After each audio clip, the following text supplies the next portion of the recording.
Olá, sejam bem-vindos a mais uma aula de gerenciamento do uso de energia elétrica.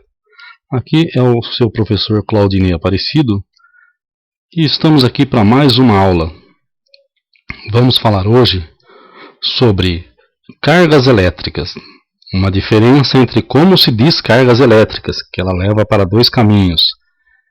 E iremos difundir um pouquinho mais sobre essa matéria. Ok? E tem uma surpresinha no final. Nosso exercício de hoje está muito bom. Cargas elétricas estáticas. Pessoal, eu estou chamando de cargas elétricas estáticas por quê? Porque esse nome cargas elétricas, geralmente em qualquer pesquisa que vocês forem fazer, ele vai aparecer como descrito carga elétrica estática.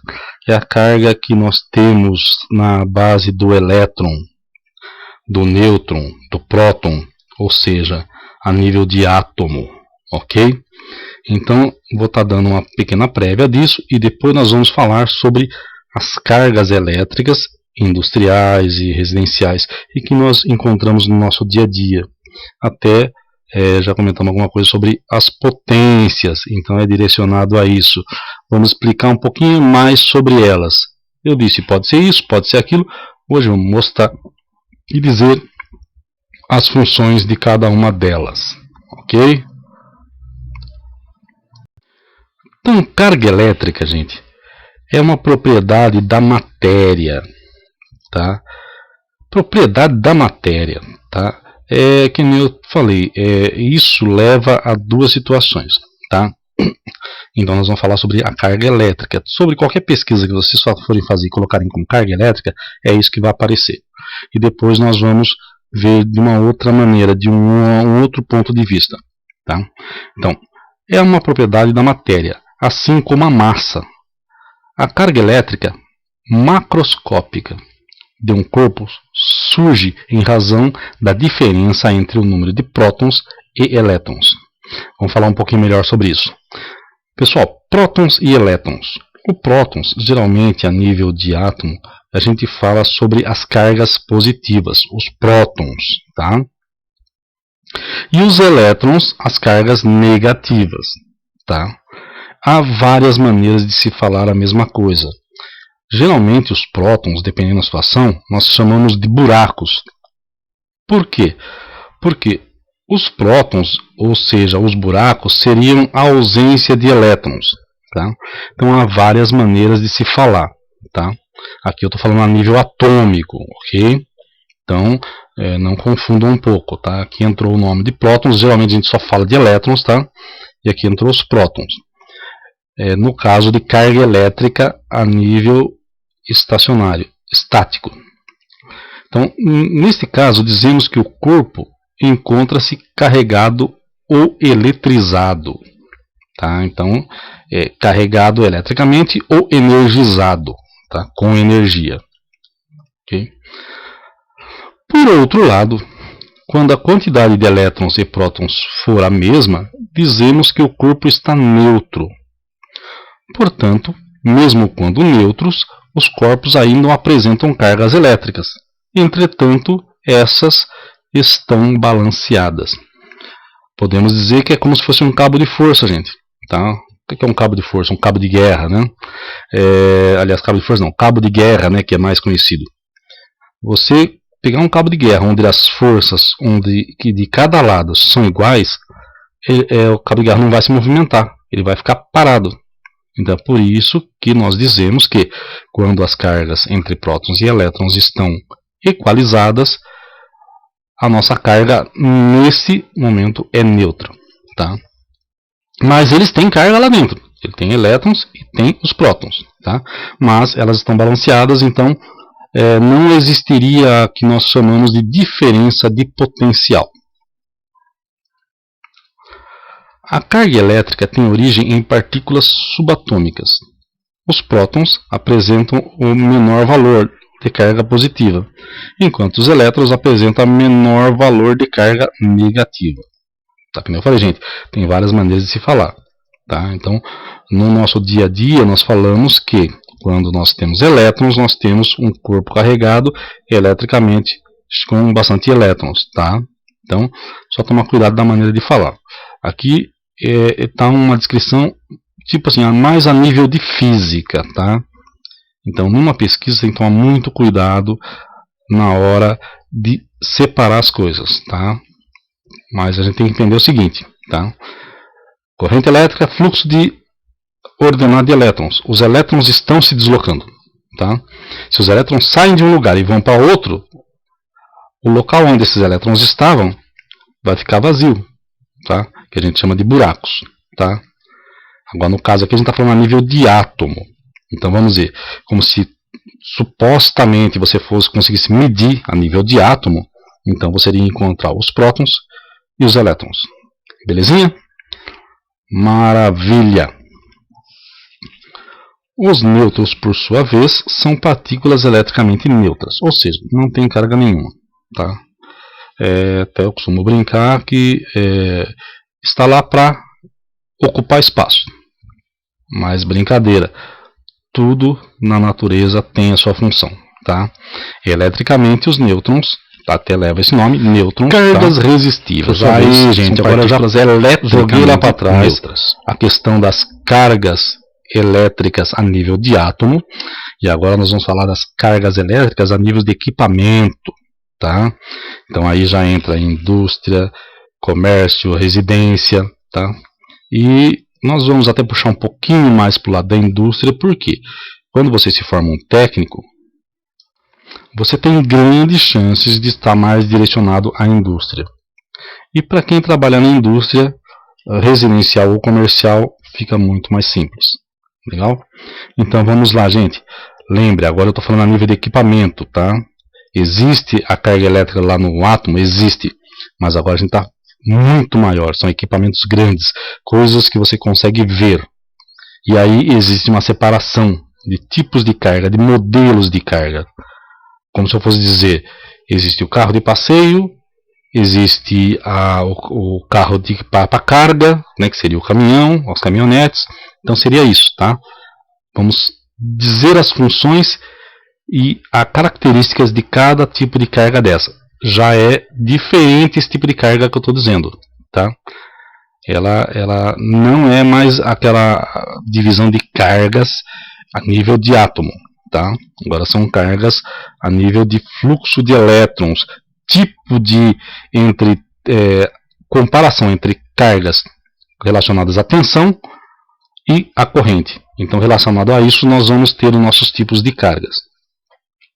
Vamos iniciar pelas cargas mais básicas que nós temos, que é a carga resistiva. Então, vamos dizer o seguinte: as cargas resistivas costumam ser utilizadas em ferros de passar roupa, chuveiros e lâmpadas incandescentes. Então, só usa em casa? Só em residência? Não, gente. As cargas resistivas você também encontra na indústria, no comércio, ok? Vocês vão encontrar. Dependendo do tipo de indústria, o ramo da indústria, você vai ter mais de um tipo de carga do que do outro. Geralmente, todos os tipos de carga você encontra, tá? Então, nós vamos estar falando aqui de cargas resistivas, cargas indutivas e cargas capacitivas. Então, estou falando das cargas, tá? Elas encontram nesses equipamentos? Sim, são equipamentos fáceis de você ligar um ao outro. Resumidamente, conectar uma carga resistiva ao sistema significa que a corrente e a tensão mudarão de polaridade em fase, ou seja, sincronizadas, gerando um fator de potência que nós comentamos, unitário. Tá? Unitário seria próximo de 1. Tá? Nós sabemos que o nosso fator de potência ele está entre 0 e 1. Tá?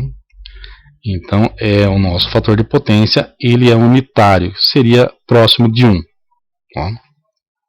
Tanto que as indústrias não, as concessionárias de energia elétrica, elas têm como base um fator de potência na ordem de 0,92. Então é bem próximo do 1. seria uma carga totalmente resistiva, tá? Em que a energia flui na mesma direção através dos sistemas de cada ciclo.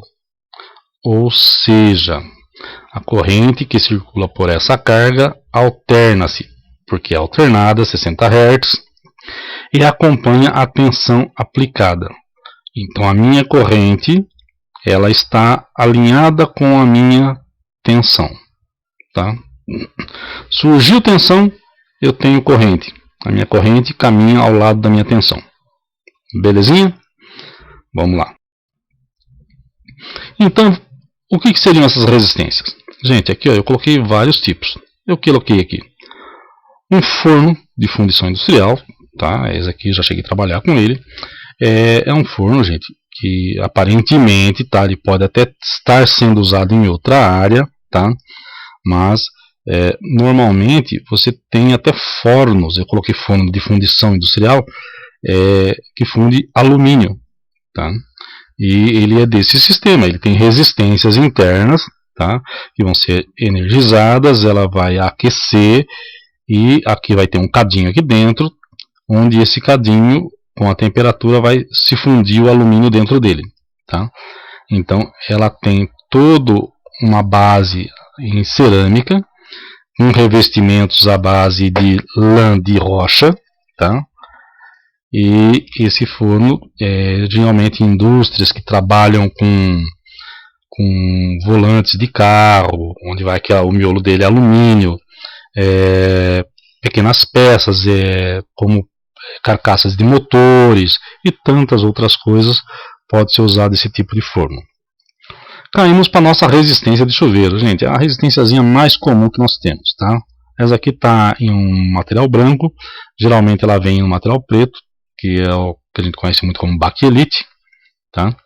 E é um material resistente à temperatura, nada mais é que um fio de níquel cromo em bobinas.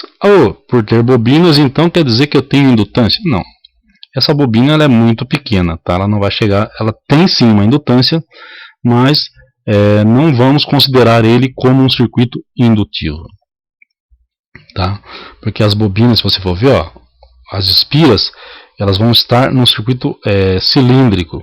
Então você vai estar gerando vários fluxos magnéticos que não vão estar concentrados no mesmo ponto, tá? Aí caímos para uma resistência de chuveiro blindada, tá? Gente, eu estou deduzindo que essa é uma resistência de chuveiro blindada, tá? Pelo desenho, tá? São imagens que a gente tira da internet, tá? Ela é muito próxima, tá? Então uma resistência blindada de chuveiro seria nesse sistema, onde a resistência, onde a espira que vocês estão vendo aqui, ela fica internamente, tá? Então ela tem um material, né, que fica aqui dentro, isolando mecanicamente esse fio, e essas peças geralmente são fixadas, tá? Então eu coloquei como resistência de chuveiro blindada, mas pode ser uma resistência de um tanque de produto químico, pode entrar em diversas situações. Concluindo aqui, nós temos essa resistência toda aletada. Essa resistência aqui eu considerei ela como estufa, a resistência de uma estufa comércio, tá? Porque a troca de calor da resistência para com o meio vai ser através de ar, então por isso que ela é toda aletada, usando o mesmo princípio de um radiador de carro, tá? Como vai ter o contato com o ar, quanto mais área você tiver, e a área é criada por essas aletas, você vai ter uma troca maior de calor, tá? Normalmente esse tipo de resistência são usadas em estufas, não que não seja usado em outros sistemas, como aquecimento de líquido pode ser usado, tá? Mas comumente a gente encontra esse tipo de resistências em estufas, ok? Então aqui nós temos 4 tipos, são resistências. Mas eu tenho um forno industrial, como as nossas placas eletrônicas de celulares e tantos aparelhos, elas têm uma solda que é feita por temperatura. E essa temperatura ela é alcançada através de uma estufa que vai ter sistemas de resistência para aquecimento. E essa resistência vai ter um controle, né, geralmente usado um sistema PID, que vai controlar e deixar a temperatura o mais equalizada possível. Esses são os nossos sistemas resistivos. Tem outros sistemas? Tem outros equipamentos? Tem. Tá? Mas é baseado tudo em resistências. Ou seja, um fio condutor com uma certa resistência que, devido à passagem de elétrons, ela vai aquecer. E esse aquecimento vai ser reaproveitado. Cargas indutivas. Essas são as cargas mais comuns que nós temos geralmente em indústrias. Tá? Elas nascem, né, elas provêm de circuitos, né, que tem a indução magnética. Então, geralmente esses circuitos são compostos por bobinas, espiras. Tá? Então, nós temos vários equipamentos. No caso, nas nossas amostras aqui, eu citei mais o lado dos motores, tá? Mas também ela entra na casa dos transformadores e nos indutores. O que seriam indutores? Um indutor pode ser um eletroímã. Tem muitas indústrias metalúrgicas que usam o eletroímã para deslocamento de material metálico. Então vamos aqui. As cargas indutivas, geralmente utilizadas em motores e transformadores e indutores. Tá? Criam campo magnético pela bobina existentes nos equipamentos que estão ligados a ela, produzindo potência reativa com onda de corrente atrasada em relação à tensão. Então eu estou dizendo, gente, que a corrente elétrica ela está atrasada. Se eu tenho uma senoide, na resistência a minha senoide de corrente vai estar alinhada com a minha senoide de tensão. No caso de cargas indutivas, motores, transformadores e indutores, a minha corrente vai estar atrasada. Ou seja, a minha tensão vem primeiro, depois eu venho com a minha senoide de corrente. Aqui temos alguns motores. Não citei transformadores, tá? Mas citei, eu quis puxar um pouquinho de equipamentos que talvez vocês não conheçam e eu quis até demonstrar para vocês. Aqui nós temos o nosso motor de indução. Motor de indução trifásico comum, tá? A nossa grande empresa WEG, que nos orgulha.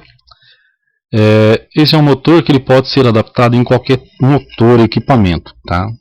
Não que os outros não possam ser, mas são motores que são motores básicos. Então eu compro esse motor e adapto aonde eu preciso. Tá? Já tem outros equipamentos que usam motores, sim, mas esses motores já ou acompanham, né, a produção desse, né, esse sistema aqui, e você adapta ele, ou muitas vezes eles são incorporados na máquina. Tá? Então nós vamos... Esse é o comunzão, você encontra em qualquer lugar. Então você encontra o motor monofásico, trifásico, baixa, média, alta tensão e aí por diante. Aqui nós caímos para o nosso conjunto motobomba. Gente, empresas de captação de água, geralmente DAI, Sabesp e tantas outras empresas, vocês vão encontrar esse tipo de bomba. É uma bomba montada numa base, onde nós temos um motor elétrico, tá, que pode ser um desses aqui, tá, pode ser qualquer fabricante. Nós temos um acoplamento e nós temos aqui uma bomba centrífuga, tá, uma bomba de muita utilização. Essa bomba tem uma boa vazão, geralmente nós temos de todo tipo de tamanho. Ela pode ser usada na indústria, pode ser usado para deslocamento de líquidos, deslocamento nós temos muitos tipos de bomba em empresas distribuidoras de petróleo. Ela pode ser gasolina, álcool, diesel. Pode ser usada em indústrias alimentícias. Ou seja, onde usa-se água, pode-se ter uma bomba dessa. Tá? Nós temos inúmeras funções. Então começa desde o bombeamento de água, e você encontra bombas desse sistema até em empresas de mineração. Ou seja, você bombeia líquidos densos, né, com um material, com o produto, né, que está sendo minerado. Então são bombas especiais, claro, metais mais resistentes, algumas são até revestidas internamente com material emborrachado, porque para não sofrer com o atrito de grãos de areia e terra, né? Principalmente indústrias que trabalham com álcool, né? Elas bombeiam muito água e tem muita terra, areia nessa água. Então são bombas especiais, tá? Então elas recebem um revestimento interno em resina de epóxi, tá? Aqui temos um outro tipo de bomba, gente. Como eu falei, ó, aqui nós temos uma bomba, ó, pode até ver, ó, a cavoluta, ela praticamente é a mesma aqui embaixo. E essa bomba, o motor já vem acoplado aqui. Essa bomba nós chamamos ela de bomba submergível. Por que submergível? Essa bomba ela pode ser usada tanto para captação de água, tá? Você pode ter, vamos dizer assim, a empresa que fornece água para o município usa esse tipo de bomba para captar água em um rio. Sim, ela pode ser usada para captação de efluentes, captação de esgoto. Muito usada para captação de esgoto, tá? Então, a entrada de água fica aqui embaixo e a saída por aqui. Então, o motor dela é todo fechado, todo vedado. Essa bomba fica totalmente embaixo d'água, tá? Diferente dos poços as bombas de poços artesianos que entram a uma profundidade muito alta, esta não. Ela não tem uma pressão tão alta para jogar um líquido a uma altura muito alta. Porém, ela é muito usada para captação de materiais que possam ter sólidos em suspensão.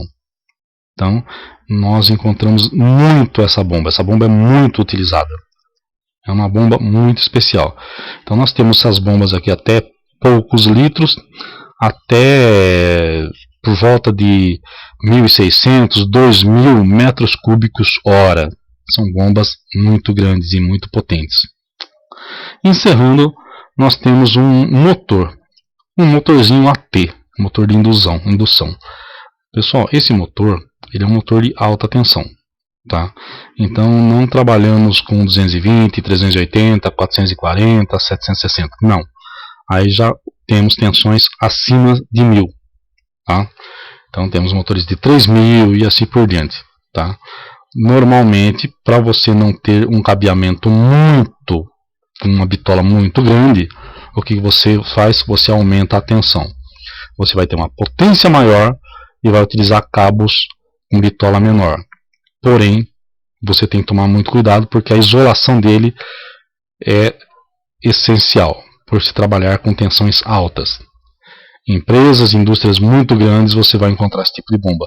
E inclusive até em bombeamentos, né, ligado esse motor a bombas de alta vazão e de alto fluxo, você vai ter que usar esse tipo de motor.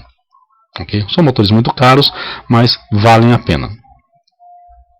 Então essas são as nossas cargas indutivas que eu comentei, interliguei ligados a motores, tá? Mas nós temos transformadores e temos indutores, ok? Transformadores geralmente você encontra na entrada das empresas, nas subestações, transmissão, ou tem algumas indústrias, muitas vezes para você ter a alimentação de um equipamento que a tensão não seja correspondente com a sua rede, tá? Cargas capacitivas. As cargas capacitivas, utilizadas em blocos de capacitores, lâmpadas fluorescentes e computadores, criam campos elétricos pelos capacitores existentes nessas cargas. Por isso provoca atraso na tensão. Olha lá nós tínhamos a nossa corrente que atrasava.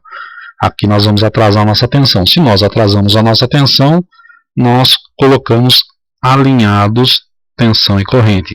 Nós vamos aproximar.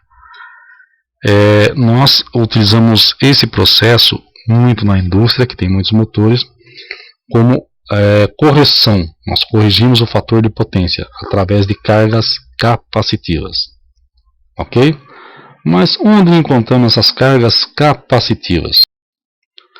Nós temos bancos de capacitores de subestação. Então, geralmente, esses capacitores ficam na entrada de subestações. Já uma correção prévia na empresa de distribuição. Nós temos os capacitores de uso geral. Então, você vai ter capacitores, que nem esses aqui, são muito usados em ventiladores de teto. Esses daqui, quadradinho também. Nós vamos ter capacitores que são usados para motores monofásicos. Temos capacitores em fornos de micro-ondas, circuitos retificadores. Então, tudo onde nós precisamos desses equipamentos, eles têm o seu modelo, a sua característica, tá? A sua capacidade, a sua tensão de isolação. Então, você tem uma gama muito grande de capacitores. Já caímos aqui, tá, para os capacitores de poste.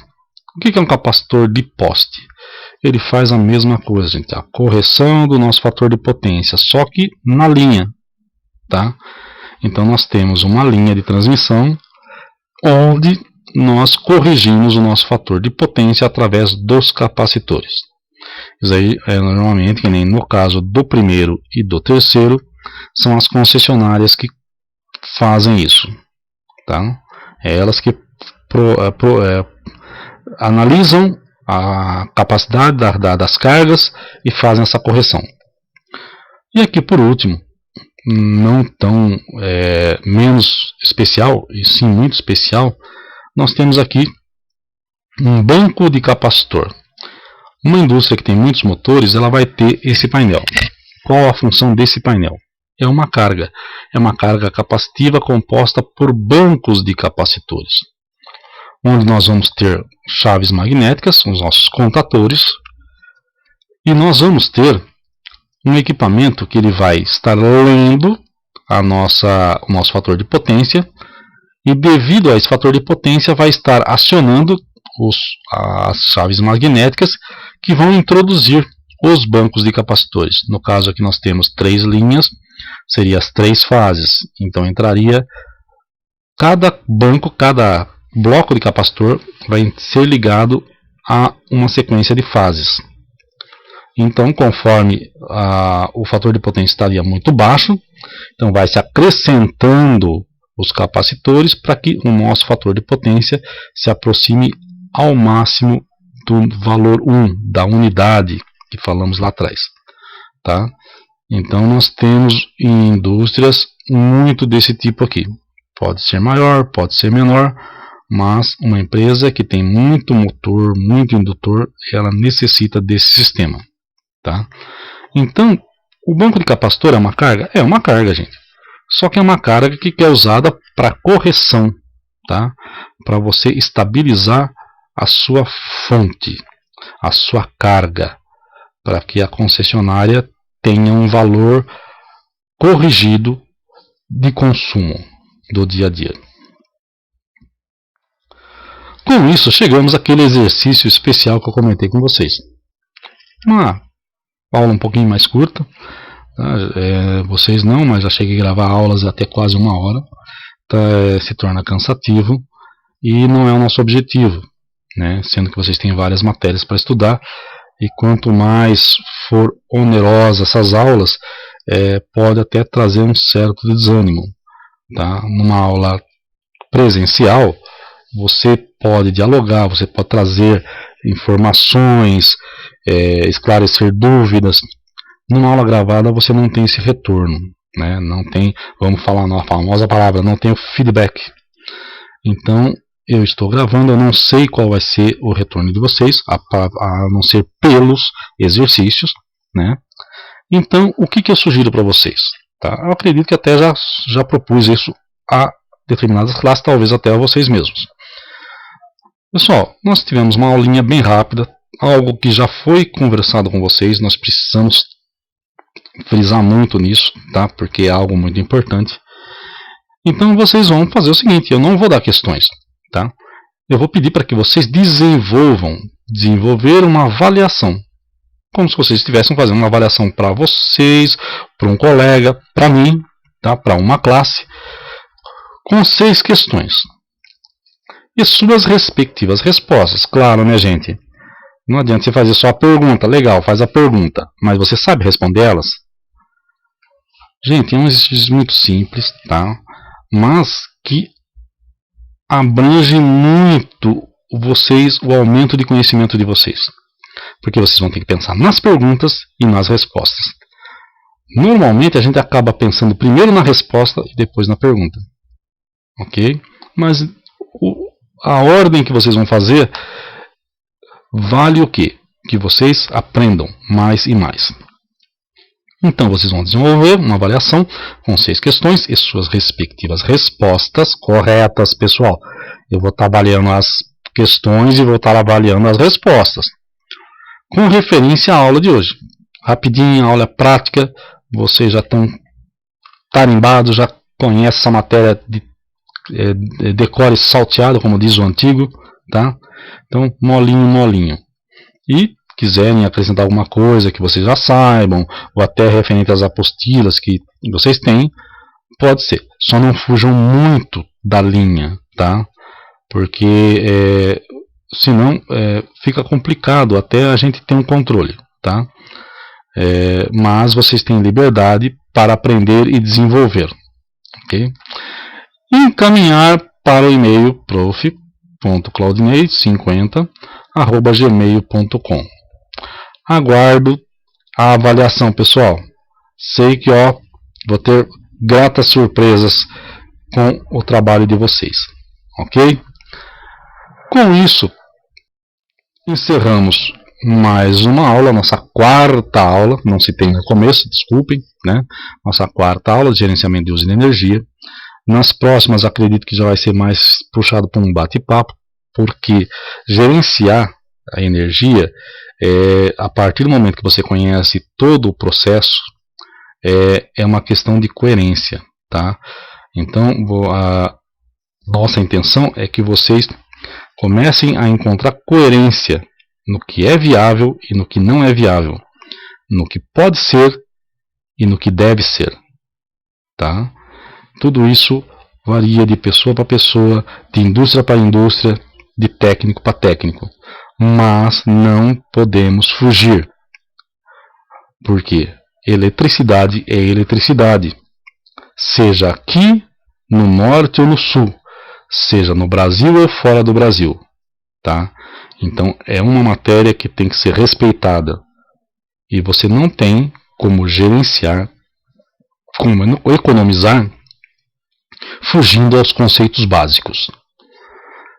Pessoal, agradeço mais uma vez pela atenção de todos. Espero que eu tenha conseguido acrescentar um pouco mais ao conhecimento de vocês. E até uma próxima aula.